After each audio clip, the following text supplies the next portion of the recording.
Today we have a competitive list breakdown for the old Awakened Dynasty and what I'm going to be bringing to a team tournament coming up this weekend. Very excited. So if you're wondering currently maybe what to run in the meta in terms of Awakened, you're going to want to stick around. So I'm going to go over exactly how this list functions and operates and why I think it's going to be a very good teams list going into this weekend. So let's get into it. So you've watched some of my breakdowns in the past. I separate these into three different sections. We got the home field anchor section, so essentially what is holding down our home field throughout the game. We have our anti-tank section, so what is going to be taking out those durable units from our opponent, those monsters, again, those vehicles. And then our mission play and primary denial. So what is going to be scoring our secondary missions, our area denial, our containment, our behind enemy lines, our established locus, and what is going to be interacting with our opponent's potentially natural expansion or in the center to help deny points. All right, so let's get into it. Now, I'm going to be specifically talking from a team perspective, and if you haven't noticed, Teams has been picking up a lot of traction, I would say, over the last year or two, it seems, and I think for good reason. I think it's one of the best parts about 40K in terms of just like bringing people together, getting to play as a team, especially with some of your friends, I think is the best part. And it, as far as like in a singles environment, I mean, not to say like those tournaments aren't fun as well, but sometimes, you know, we've all been there where you just get stuck with a bad matchup in a tournament and you feel like you're, you know, playing an uphill battle. And a lot of times in teams, you know, through the pairing system, which we won't go into today, but a lot of times most of your teammates can get good matchups and everybody is having, you know, more or less a good game, hopefully. So now what's interesting is with teams is that each army kind of has like an archetype or a role they're trying to fulfill. And throughout 10th edition, Necrons have kind of been that army where you can, what we call like blunt your opponent, where you can kind of go into anything and, you know, kind of score your points. It's based off of a point system. And, you know, a lot of times you're just trying to keep your game close. So you're kind of taking one for the team, if you will, where you're taking that matchup that maybe your opponent doesn't want to go against, or sorry, your team doesn't want to go against, and you're trying to just bring it more or less to a draw and just score some points. So this list, the way that it's built out, is essentially trying to accomplish that for the most part. Of course, it still has some downsides. I mean, like potentially with any list, and I will go over that throughout. But I think for the most part, this list is going to be just very good at scoring. So let's go into it here. So we have our home field anchor section, which is going to be primarily our Hexmark Destroyer and our Ghost Ark. And that Hexmark Destroyer is going to live in the Ghost Ark to start the game, mainly because the Ghost Ark is a transport, so you have to have something in it before you start the game. Otherwise, it's just going to explode. And the Hexmark is just a great synergy with Awaken because, one, he's lone op, so it protects your home field against any sort of indirect, which is nice. And then if your opponent does like want to drop in the backfield, like if you're playing against like Death Watch or, you know, Wreck Cadre or Bridgehead, you know, is really popular right now in the meta.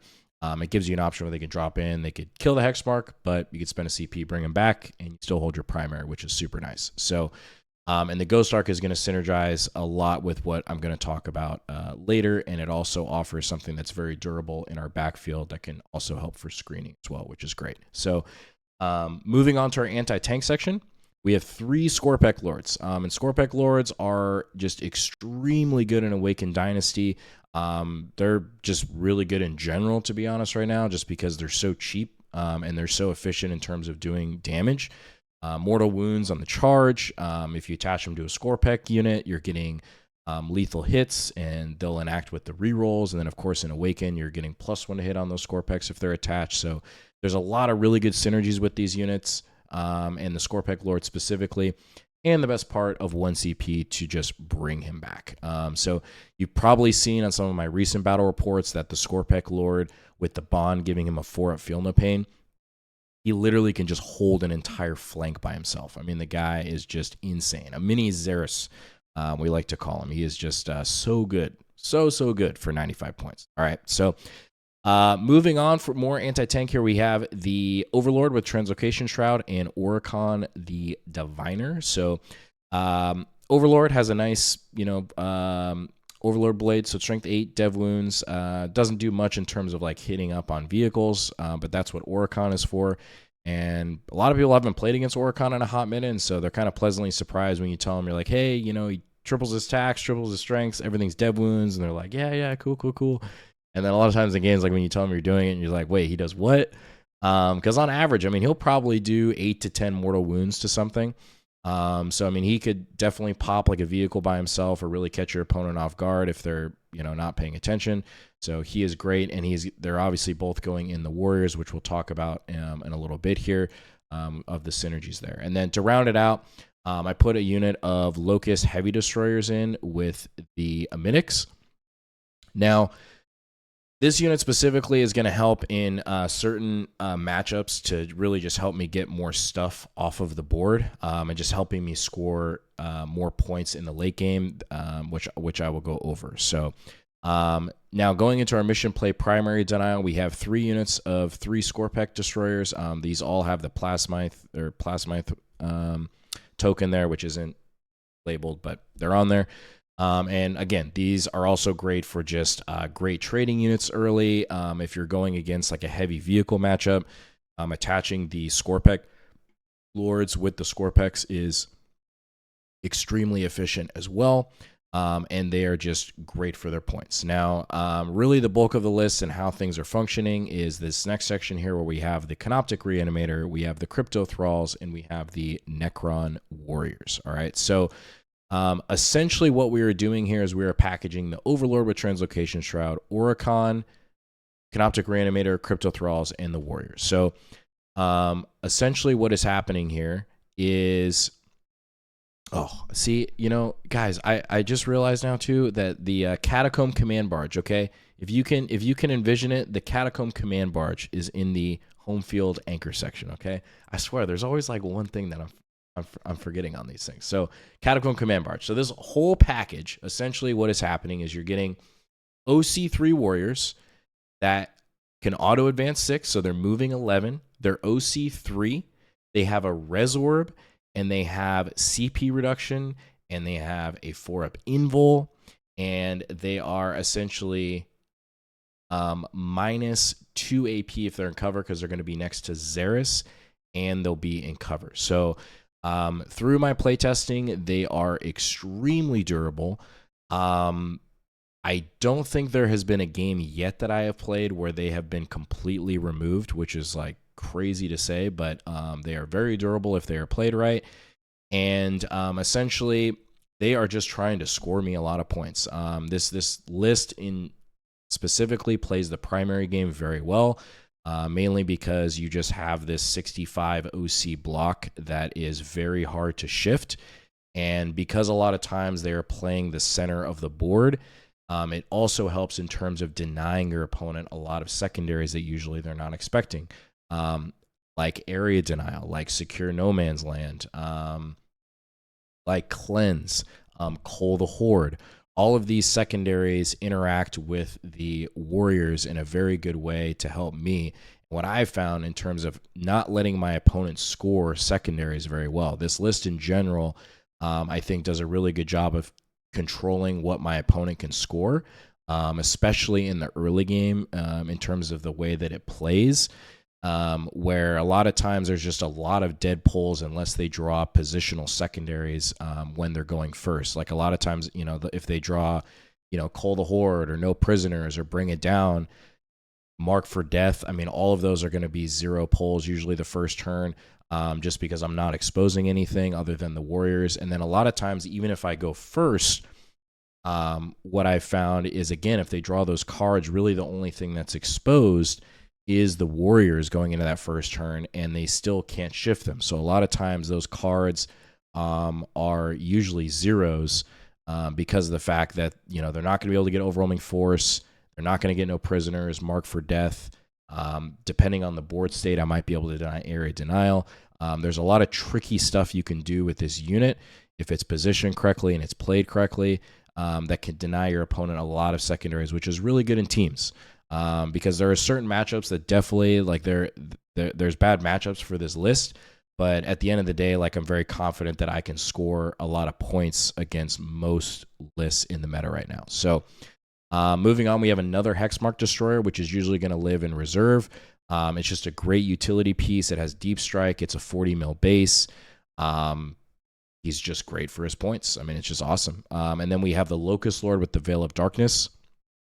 And they're going to be packaged with the Locust Heavy Destroyers. Now, I totally get that there are certain matchups like Grey Knights, Death Guard, Chaos Knights, Solar Spearhead, where it's very heavy durability skew, and the Locusts aren't going to do a ton. But with that said, they still can help me out in a lot of matchups where I need to clear something in the early game, where maybe I'm only exposing like a couple of them in the unit, and then towards the late game, I can use the Veil and drop like in their backfield. And the nice part about this unit is, I mean, they're a decent sized footprint, but going into the late game, if you drop them in, I mean, a lot of times they can pick up a resource that's on the backfield, that's relatively squishy, so your opponent like has to respect it, which I like. So we added that package in, and then we have a unit of Flayed Ones, just as infiltrators, which is going to be really good for the early game. In terms of screening, certain layouts, Flayed Ones are a really good utility piece for getting containment, area denial, first turn cleanse, those sorts of things. And then we have 2 Locust Destroyers, again, just for like action pieces when we need it. And then we have a Luminar Xeris, of course, to benefit our warriors and battle lines. So overall, this rounds out the list, and very excited to bring it to the teams tournament this weekend. And of course, let you all know like how we all did. Very excited just to hang out with everybody. It's going to be some stacked competition, to say the least. So very excited. And overall, just very excited to see what this list can do. It's definitely just designed, again, just to score a lot of points. I think it does a really good job of denying my opponent's secondary, really good board control. And I think it has a lot of just tricksy plays to it, which I really like as well. Like when people look at this list on paper, it's not as obvious as it seems or straightforward of like what you're trying to do.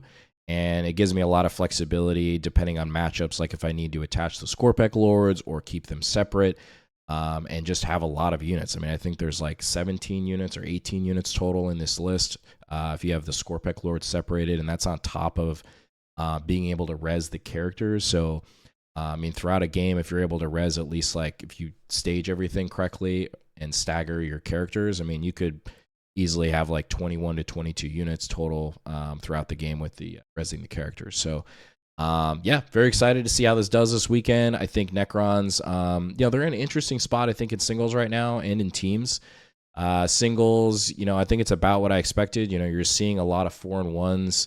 A lot of X and 1s. I think it's very hard for Necrons to go 5-0 right now unless you have like just a nice win path and you get some good matchups, because I think like we just can't really build like that list that is just decent into everything. I think you have to skew one way or another, and if you run into these certain matchups, I think it's just going to be a little bit of an uphill battle. But I think that's a good thing. I think Necrons are in a really good spot. I'm very excited to see what the data slate, if I could talk, the data slate brings. Anyways, this is the Awakened team list breakdown. So let me know what you think in the comments below, and I'm going to link 2 videos up top, and we'll catch you in the next one.